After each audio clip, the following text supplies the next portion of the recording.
পিঠে বড় ভাইয়ের হাত, আছে রাজনৈতিক পরিচয়। দেশি বিদেশি অস্ত্র হাতের মুঠোয়, মাদকে বুঁদ হওয়ার প্রমাণ উন্মাদ অঙ্গভঙ্গি। প্রকাশ্যে অস্ত্র হাতে বাঁধ ভাঙা উল্লাসে ডেঞ্জার গ্যাংয়ের সদস্যরা ভিডিও করে সামাজিক যোগাযোগ মাধ্যমে ছড়িয়ে দেওয়ার সাহসী বলে দেয় আইনশৃঙ্খলা বাহিনীকে কতটুকু ভয় পায় গ্যাং সদস্যরা। একই অবস্থা অ্যাটেম্প টু মার্ডার গ্যাংয়ের সদস্যদের। ভয়ডরহীন এসব কিশোর কলম ছেড়ে হাতে তুলে নিয়েছে অস্ত্র। ছিনতাই, চাঁদাবাজি, মাদক ব্যবসা, জমি দখল, নারীদের উত্ত্যক্ত করার মতো ঘটনায় রাজধানীতে তাদের নাম আসছে সবার আগে।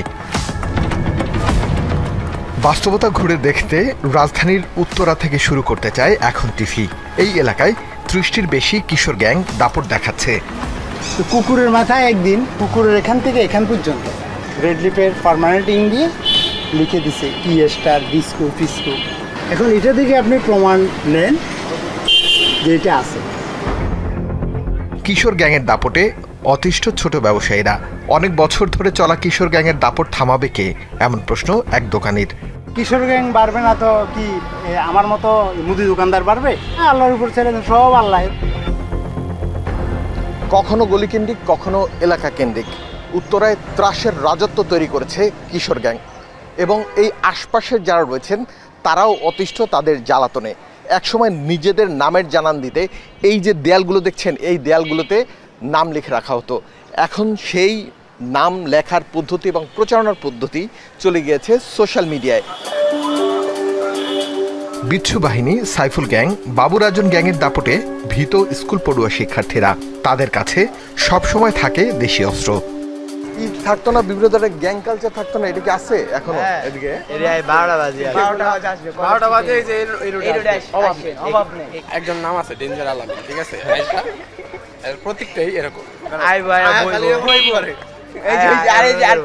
একটা চাকু নিয়ে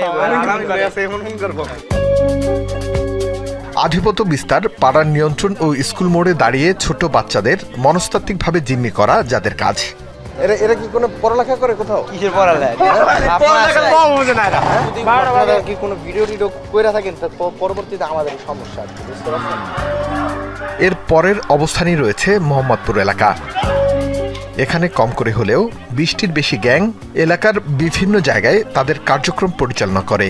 এখানে কিশোর গ্যাং মানেই ছিনতাই, চাঁদাবাজি। নামে বেনামে ছড়িয়ে পড়া কিশোর গ্যাংয়ের সদস্যদের চিহ্নিত করাই এখন আইনশৃঙ্খলা বাহিনীর বড় চ্যালেঞ্জ।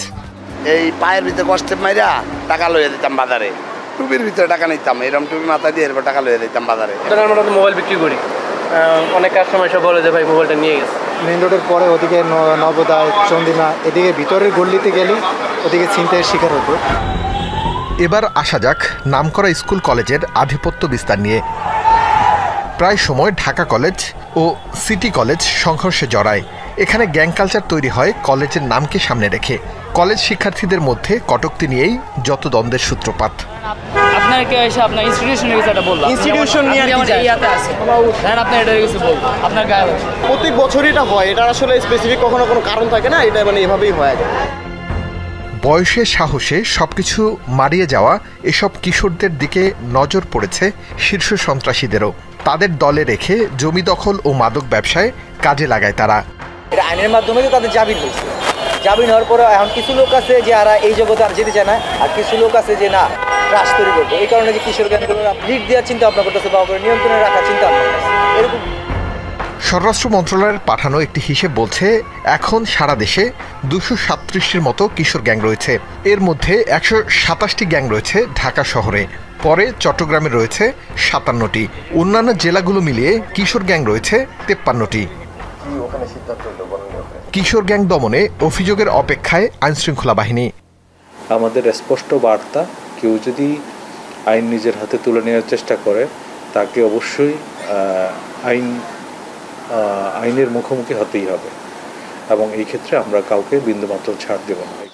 রাজনৈতিক পৃষ্ঠপোষকতা বন্ধ করা গেলে থামানো যাবে কিশোর গ্যাং, বলছে অপরাধ বিশ্লেষকরা। না পারছে কিশোরদেরকে সংশোধন করতে, না পারছে পিছনের পৃষ্ঠপোষকদেরকে আইনের আওতায় আনতে, সুতরাং দুটা কাজই একসাথে চলমান রাখতে হবে, যাতে কিশোররা অপরাধপ্রবণ হয়ে না পড়ে, পাশাপাশি কোনো পৃষ্ঠপোষকও যাতে কিশোর অপরাধী বা কোনো গ্যাং তৈরি করে কোনো অপরাধমূলক কার্যক্রম করার সুযোগ যাতে না পায়।